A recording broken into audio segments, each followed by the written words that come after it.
Hola compañeros, buenas tardes. Mi nombre es Oscar Hernández y el día de hoy les voy a hablar acerca del tema de pubertad precoz.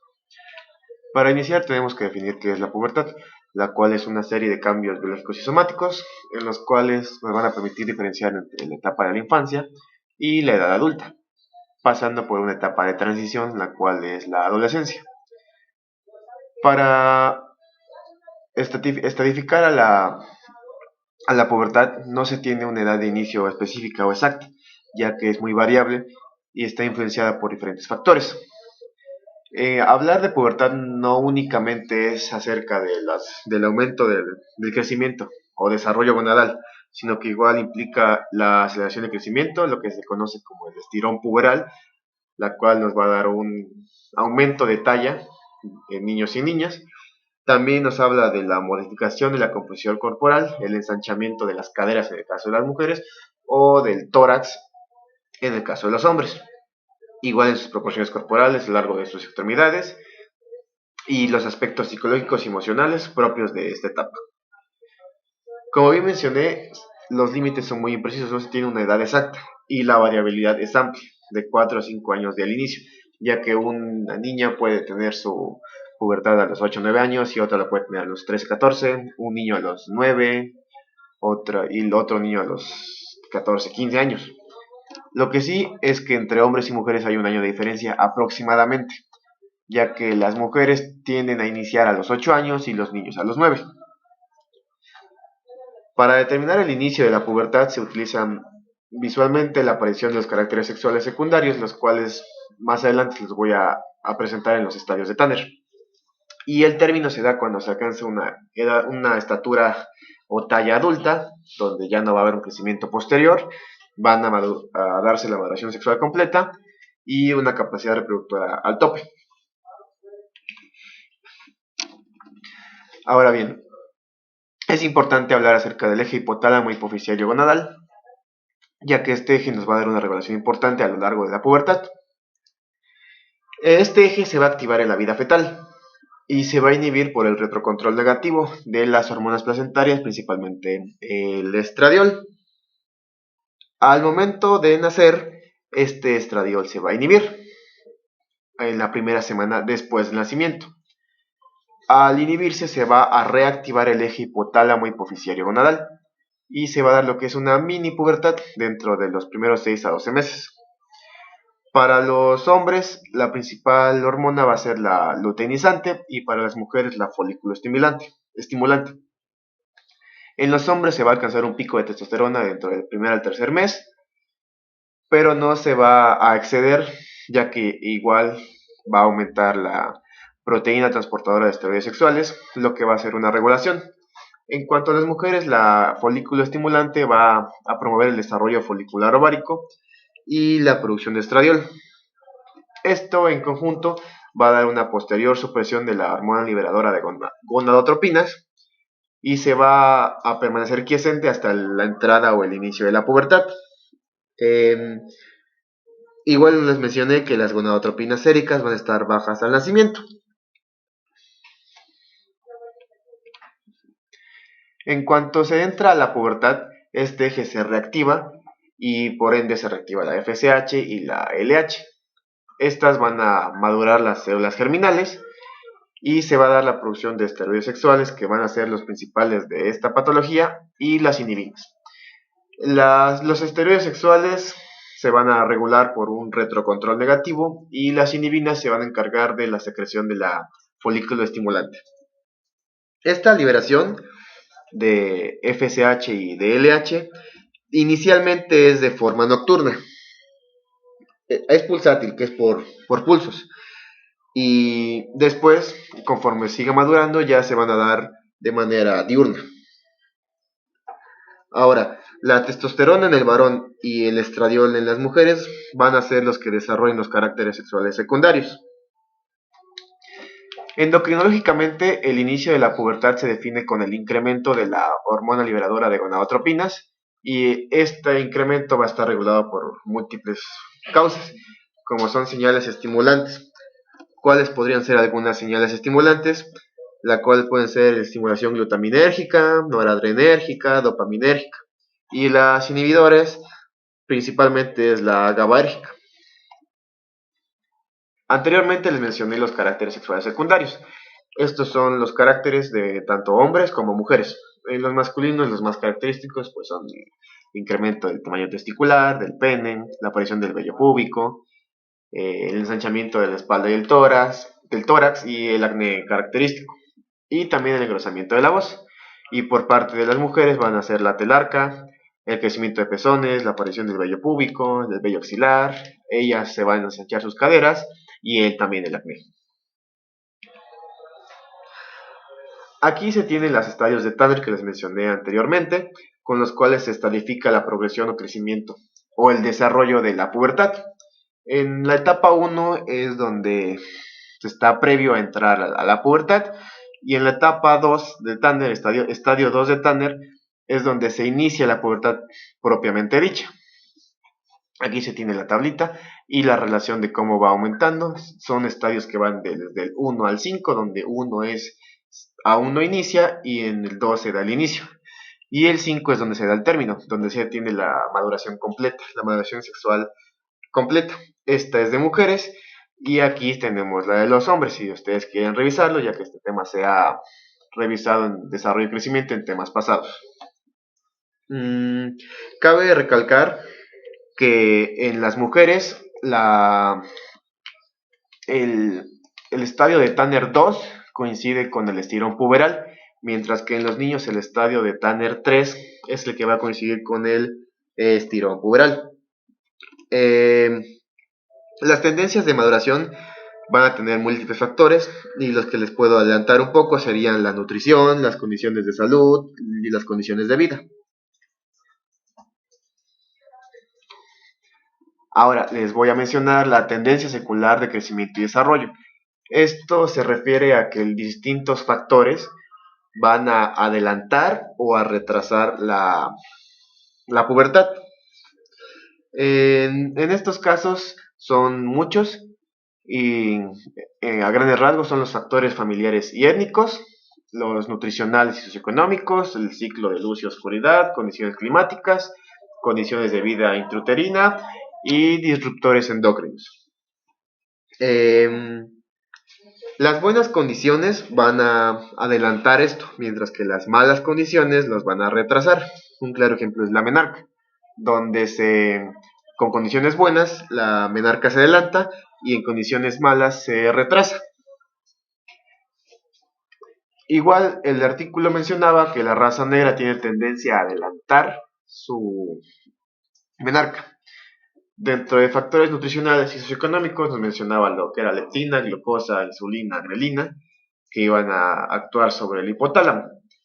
En cuanto al exceso de grasa y del índice de masa corporal aumentado, nos mencionaba que se iba a adelantar la pubertad con posteriores complicaciones como sería problemas lipídicos, cardiovasculares, riesgos de diabetes. En cuanto al ciclo de luz-oscuridad, un estudio indica que en latitudes norte se da más tardía la pubertad, pero es un estudio incipiente y no se tienen bases concretas.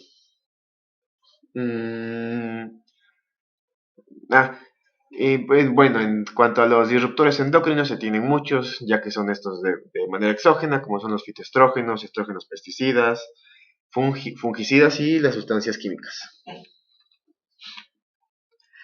Ahora sí, hablando ya de lo que es la pubertad precoz, se define como una aparición de caracteres sexuales secundarios antes de los 8 años en mujeres y antes de los 9 en varones, como les adelanté. Otro término que se tiene es la pubertad adelantada, la cual no se considera precoz, sino que está en los límites. Ustedes pueden ver aquí en el 12 y el 14%, esto sería la pubertad adelantada, ya que está inicio próximo a los límites inferiores de la normalidad, como ustedes pueden ver aquí en las gráficas. También por el otro lado tenemos lo que es la pubertad retrasada, donde se excede el tiempo de donde tendría que iniciar la pubertad. Y esto se conoce como una aceleración constitucional del crecimiento y de la pubertad, la cual puede ser esporádica o que tenga una incidencia familiar. Dentro de esto existen riesgos, los riesgos axiológicos o riesgos de crecimiento, en los cuales la aceleración del crecimiento antes de lo normal va a promover que se produzca un cierre de los cartílagos de crecimiento. Al producirse un cierre de los cartílagos de crecimiento, no se va a alcanzar la edad esperada y tendrían problemas con el mismo. Y por ende, se va a dar antes la finalización del crecimiento. Lo que nos dice que entre más precoz es mayor el riesgo. La edad ósea va a estar disociada y por ende no va a ir de acuerdo edad ósea con edad cronológica. También el tiempo de evolución y la rapidez es otra característica, y el desarrollo puberal va a estar alterado. Igual, los riesgos detectables es que al diagnóstico la talla sea baja, tenga un cuadro sindrómico de talla baja, los recién nacidos pequeños para su edad gestacional, que haya deficiencia de la hormona de crecimiento, que existe una patología oncológica o antecedentes de adopción. Aquí en antecedentes de adopción describía que eran niños de otro continente, por decir África, que eran adoptados por algún europeo, donde no se estaba expuesto a factores exógenos, pesticidas, sustancias químicas, y en las cuales después se exponen, o viceversa, y esto crea una desregulación en el eje hipotálamo hipoficiario gonadal. En cuanto a los riesgos psicosociales, estos son propiamente sobre los niños y en su comportamiento, ya que les va a producir un estrés, no va a ser muy fácil para ellos adaptarse al medio en el que van a convivir, se van a aislar y por ende se van a deprimir. Se menciona que en los hombres principalmente se da el aumento de la libido y esto va a darnos conductas masturbatorias o sexuales inadecuadas, recordando que lo normal de masturbaciones diarias es de 6 por día y ellos lo van a exceder. Igual esto nos predispone a un inicio precoz de relaciones sexuales, principalmente en mujeres, lo menciona el artículo, y por ende tienen más riesgo de que sufran algún abuso sexual. También nos menciona que iban a tener problemas de conducta, como una conducta delictiva, no van a ser lo suficientemente competentes socialmente y van a tener un nivel educativo bajo. Todo esto es dentro de la adolescencia. Ahora bien, existen otros riesgos, los cuales solo se los voy a mencionar, como sería que si tienen un mayor IMC, como en las diapositivas anteriores se los dije, van a tener un incremento de grasa abdominal y por ende van a tener mayor riesgo de hipertensión arterial, de una hemoglobina glucosilada alta y también de un peor perfil lipídico. También van a tener riesgo cardiovascular y diabetes por lo mismo. Y ambos van a tener tanto riesgo de cáncer de mama y de testículo. Ahora, aquí se tiene la clasificación y epidemiología de la pubertad precoz, la cual la vamos a dividir en tres: pubertad precoz central, pubertad precoz periférica y pubertad precoz mixta. En cuanto a su incidencia, es una patología infrecuente, disculpen, donde se va a presentar en 1 de cada 5.000 o 10.000 niños. Esto va a variar según la literatura que ustedes revisen. En donde va a predominar las mujeres con relación a 3:1. En donde van a ser 90% de las formas de la pubertad precoz central va a ser idiopática, que no se conoce su causa. Aquí se tiene que hacer una diferencia, ya que las mujeres van a presentar la pubertad precoz idiopática, mientras que en los hombres van a ser más de origen orgánico. A origen orgánico me refiero con algún tumor como el amartoma, que más adelante les voy a explicar. En cuanto a la pubertad precoz central, esta va a ser conocida como una pubertad precoz verdadera, ya que es dependiente directamente de gonadotropinas y se va a deber por el incremento de los esteroides sexuales. Estos esteroides sexuales van a reactivar antes de tiempo el eje hipotálamo hipoficiario gonadal y va a ser de tipo isosexual. Con isosexual me refiero a que van a sus mismos caracteres sexuales. Si es hombre, van a ser hombres. Si es mujer, va a ser mujer. diferente a la pubertad precoz periférica, donde puede ser isosexual o contrasexual. Contrasexual se refiere a que, por ejemplo, si es hombre, presente datos de mujer, o si es mujer, presente datos como agrandamiento del clítoris, que sería conocido como la virilización. La pubertad precoz periférica igual se conoce como pseudopubertad precoz. Este es independiente de gonadotropinas, no tiene que ver nada con el eje hipotálamo hipoficiario gonadal. Y esto va a ser por esteroides sexuales de origen exógeno o de origen endógeno. Los de origen exógeno pueden ser comida, alimentos, fármacos de algún tipo, o endógeno ya sea suprarrenal. Y como les mencioné, no es consecuencia del eje, de que se reactive. Y en cuanto a la pubertad precoz mixta, es una mezcla de ambos, ya que puede ser combinada o secundaria a. Esto va a ser por una exposición prolongada a los esteroides sexuales, provocada por una pubertad precoz periférica. Esta pubertad precoz periférica nos va a predisponer a una pubertad precoz central.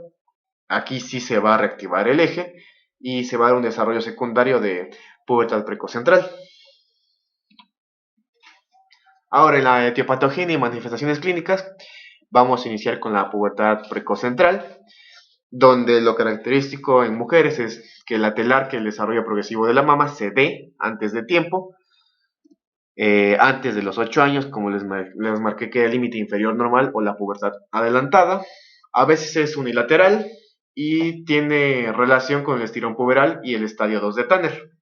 En cuanto a los hombres, se refiere cuando aumenta el volumen testicular a igual o más de 4 mililitros, o si no se tiene, con los 25 milímetros. Y en los niños se va a dar antes de los 9 años, más la presencia de una pubarquia y una axilarquia, lo cual es vello púbico y vello axilar. La edad ósea, como les mencioné, es muy importante, ya que esta se va a adelantar por encima de la edad cronológica, y esto nos va a predisponer que tenga un retraso no un retraso, al llegar a la edad adulta no alcance la estatura o la talla que debería tener para su edad y para sus condiciones. Como les mencioné, la idiopática va a ser principalmente en mujeres y de causas orgánicas en los hombres. Y esto es todo de aquí. Ahora, vamos a hablar de genética.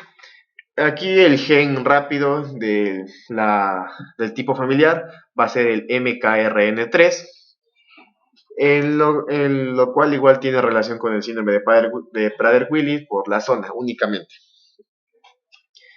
Esto va a ser por una alteración del sistema de quiseptinas del núcleo arcuato anteroventral. Y en cuanto a las causas orgánicas, aquí se encuentra el amartoma hipotalámico, que va a ser de 2 al 28% de las causas. El amartoma hipotalámico se define como una malformación congénita, que es benigna, y va a estar formada por tejido nervioso desorganizado de manera ectópica. Este tejido va a tener neuronas con hormona liberadora de gonadotropina. Ahora, igual nos menciona que la resonancia magnética es un factor para que se presente la pubertad precoz. Si ustedes pueden ver, aquí dice dosis.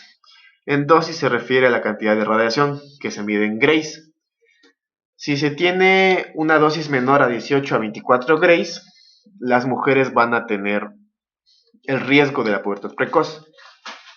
Si es de 24 o más, menor de 30, ambos sexos van a estar predispuestos y se va a tener una deficiencia de hormona de crecimiento. Si esta radiación excede a los 30 grays, se va a presentar un hipogonadismo hipogonadotropo. Esto se refiere a que no va a haber un desarrollo total de las gónadas y con una función limitada de las hormonas. Ahora, si está igual o mayor a 50 grays, no se va a presentar una pubertad precoz, sino que ya va a ser una falta del desarrollo puberal secundaria al hipogonadismo hipogonadotropo. Y también se va a asociar a neurofibromatosis.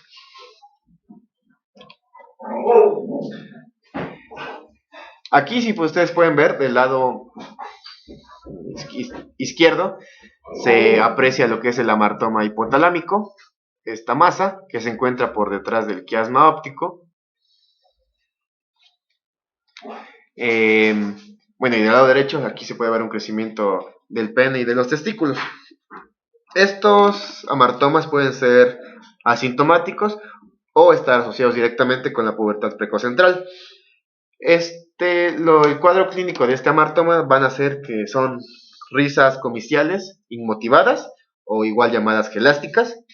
Nos va a causar una epilepsia secundaria generalizada o no, y alguna alteración cognitiva y conductual. La mayoría de estos amartomas no crecen, sino que se mantienen de un tamaño igual o lo hacen muy lentamente. Y bueno, van a responder al tratamiento con análogos de la hormona liberadora de gonadotropina. Y aquí nos menciona el artículo que no está indicada la cirugía, salvo que se presente una epilepsia intratable.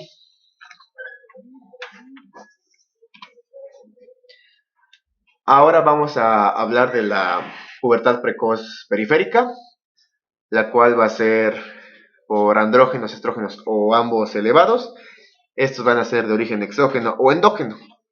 De origen exógeno nos referimos que son de alimentos, ya sean tópicos, orales o parenterales. Y en cuanto a los endógenos, de origen suprarrenal o de la misma gónada.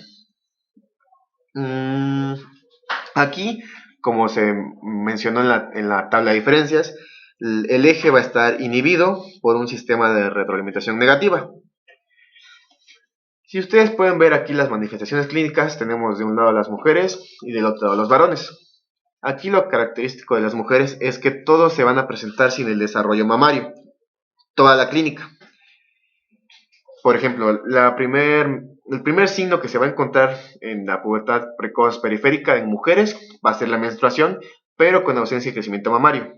Igual va a haber hiperpigmentación areolar, un sangrado vaginal, acné severo, agrandamiento del clítoris, que este es un signo de virilización. Como bien lo mencioné, podría presentarse de manera contrasexual. Y aquí el crecimiento del vello púbico no se considera. En cuanto a los varones, la clínica va a ser incremento del tamaño del pene, pero sin aumento del tamaño testicular. Aquí tampoco se considera la pubarquia. Y en el caso de los varones mencionaba que no era muy común que se dieran efectos contrasexuales. Bueno, y se tiene que sospechar de algún tumor secretor de andrógenos o de hiperplasia suprarrenal congénita si no se diagnostica tal cual la pubertad precoz periférica. En las condiciones del aumento testicular igual puede ser por una testotoxicosis, que haya restos adrenales testiculares o un tumor productor de gonadotropina coriónico-humana. Igual se mencionaba que los signos feminizantes, como la ginecomastia, son raros que se presenten, solo que haya un tumor testicular de células de Sertoli y que este esté asociado al síndrome de Peutz-Jeghers. También se mencionaban diferentes patologías, como es el síndrome de McCune-Albright, la cual es muy raro y se presenta en niñas. Antes se caracterizaba por una triada, que era una displasia fibrosa poliostótica, manchas de color café con leche, o igual las llamaban encostas de Maine, y la pubertad precoz periférica. Pero después se estudió que igual está asociado a hipertiroidismo, hipercortisolismo y otras causas. El segundo es la testotoxicosis o pubertad precoz familiar del varón. Esto se da por activación autónoma de las células de Leydig a los 2-4 años y va a presentarse los signos puberales, signos de virilización, y se va a acelerar el crecimiento de la talla, pero como va a ser precoz se van a cerrar los cartílagos de crecimiento y nos va a dar una estatura baja. Esto es únicamente en hombres, no se da en niños. Ahora, los quistes foliculares ováricos van a ser por estrógenos transitorios y un sangrado vaginal esporádicos. Igual estos quistes de gran tamaño van a acelerar la maduración ósea y van a favorecer una pubertad adelantada o o una pubertad precoz central secundaria. Igual vamos a tener lo que es la torsión ovárica. En cuanto a la exposición a esteroides sexuales exógenos, aquí puede ser iso o contrasexual la presentación de la clínica, y puede ser por pesticidas derivados del DDT, que pueden hacer que madure el hipotálamo, pero esto es solo una hipótesis, no se tienen bases científicas tal cual establecidas. Otra causa es el hipotiroidismo primario severo de larga duración, el cual nos va a dar lo que es la telarquía con galactorrea y nos va a originar un aumento de prolactina y sangrados vaginales. Y en el niño nos va a dar un aumento testicular. Esto se trata con L-tiroxina y se resuelve. Otra causa es la hiperplasia suprarrenal congénita, los tumores ováricos, testiculares o adrenales. Estos se van a diagnosticar con un estudio ecográfico y un estradiol elevado, más una hormona luteinizante y folículo estimulante suprimida. La resistencia a glucocorticoides es una compensación de concentraciones circulantes de la hormona adenocorticotrópica, pero esto no se tiene bien estudiado. Y la otra son tumores productores de gonadotropina crónica humana. Aquí se tiene una tabla donde se engloban todas las causas de pubertad precoz central y de pubertad precoz periférica. Se las fuimos mencionando, pero tiene otras más, las cuales no nos daría tiempo de explicar una por una. Si ustedes la quieren revisar, aquí les dejo la tabla, ustedes la pueden volver a regresar, a reiniciar. Y eso es todo. Ahora, en cuanto al diagnóstico, lo primero que se tiene que hacer es interrogar la edad de aparición de la pubertad. Los padres se van a acordar de cuándo empezaron a notar los cambios en sus hijos. Y también se tiene que interrogar el orden de la aparición de los caracteres sexuales secundarios, recordemos, secundarios, porque los primarios son únicamente que sea hombre y que sea mujer. Igual, en la anamnesis se tiene que investigar los antecedentes familiares de pubertad acelerada, de pubertad precoz, alguna patología hereditaria. En la exploración física tenemos que medir al niño los parámetros antropométricos, valorar con la estadia puberal de Tanner y observar signos de virilización o feminización. Igual lo primero que se tiene que hacer es la corroboración de la edad ósea como la primera prueba complementaria, ya que la edad ósea muchas veces se altera y no va de acorde a la edad cronológica. Y como bien se menciona, tiene que hacerse una correlación puberal-edad ósea. Ahora, igual se tienen que determinar los niveles de hormonas, lo que sería el estradiol o la testosterona.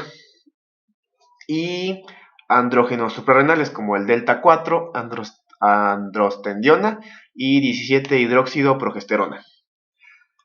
Aquí en cuanto a las determinaciones hormonales, las más importantes es determinar la cantidad de hormona luteinizante y de hormona folículo estimulante. Y para el momento del diagnóstico, lo principal es hacer una diferencia con una telarquía prematura aislada. En cuanto a las pruebas de imagen, pues se tendría que hacer una resonancia magnética craneal, una ecografía abdominopélvica y una ecografía testicular. Estas ecografías igual nos van a ayudar a descartar tumoraciones de otras causas y valorar el tamaño de los ovarios y del útero. Y aquí tenemos una tabla para poder diferenciar con la telarquía prematura aislada de una pubertad precoz central verdadera. En cuanto a lo clínico, que es si una progresión de un estadio al siguiente entre 6 meses o se mantiene estable, la velocidad de crecimiento acelerada o habitualmente normal, edad ósea avanzada o normal, más de un año y aquí es menos de un año. En la predicción de talla adulta va a ser inferior a la talla diana y en la telarquía se va a encontrar dentro del rango normal. En los ecográficos el volumen uterino va a estar aumentado, más de 2 mililitros. la longitud más de 34 milímetros y la forma de pera o presencia de línea endometrial. Y en la telarquía prematura aislada va a ser un volumen uterino menor o igual a 2 mililitros, longitud menor o igual a 34 milímetros y forma tubular prepuberal. En cuanto a los estudios hormonales, el estradiol va a estar aumentado en la pubertad precoz central verdadera, y en la telarquía prematura aislada van a estar indetectables o próximos al límite de detección. Y eso sería todo por mi parte, compañeros. No, disculpen. En otros estudios igual se tiene que valorar lo que es la función tiroidea debido al hipotiroidismo secundario que se mencionó, realizar un mapa óseo y preguntar más marcadores tumorales por búsqueda de un posible cáncer, los cuales serían la fracción beta de la hormona de la gonadotropina coriónico humana y la alfa-fetoproteína. Ustedes si pueden ver aquí, la fracción beta de la gonadotropina coriónico humana es un marcador tumoral para cáncer testicular y la otra sería para ovario. Y bueno, compañeros, esto sería el tratamiento, en el cual sería revertir, detener o enlentecer el crecimiento, pero el crecimiento se tiene que conservar. No se puede retrasar el crecimiento del niño, sino que se tiene que estabilizar. En cuanto a la pubertad precoz central, el tratamiento son análogos de la hormona liberadora de gonadotropinas de una liberación sostenida. Esto tienen que desensibilizar los receptores hipoficiarios e inhibir la hormona luteinizante y la folículo estimulante. Se tienen que inhibir los esteroides sexuales. Y el tratamiento el fármaco es la triptorelina de 80 a 100 microgramos por kilo y acetato de leuprolerina de 150 a 200 microgramos por kilo. Y se sugiere añadir hormona de crecimiento por lo mismo de que la edad ósea está disociada de la edad cronológica y por tanto la talla no se logra muchas veces. Para la pubertad precoz periférica se tiene que buscar la etiología y diferenciar si va a ser un tratamiento quirúrgico o un tratamiento médico. Para el tratamiento médico se va a dar la hidrocortisona o la quimioterapia, y para los síntomas se va a dar ketoconazol, ciproterona, espironolactona y flutamida. Y se tienen que visualizar que van a tener efectos secundarios importantes, no van a tener, ¿cómo lo podría decir?, una normalidad total, sino que van a tener ciertos efectos, pero pues pueden desarrollar su vida normal. Y esto sería todo, compañeros. Aquí tienen su bibliografía y muchas gracias.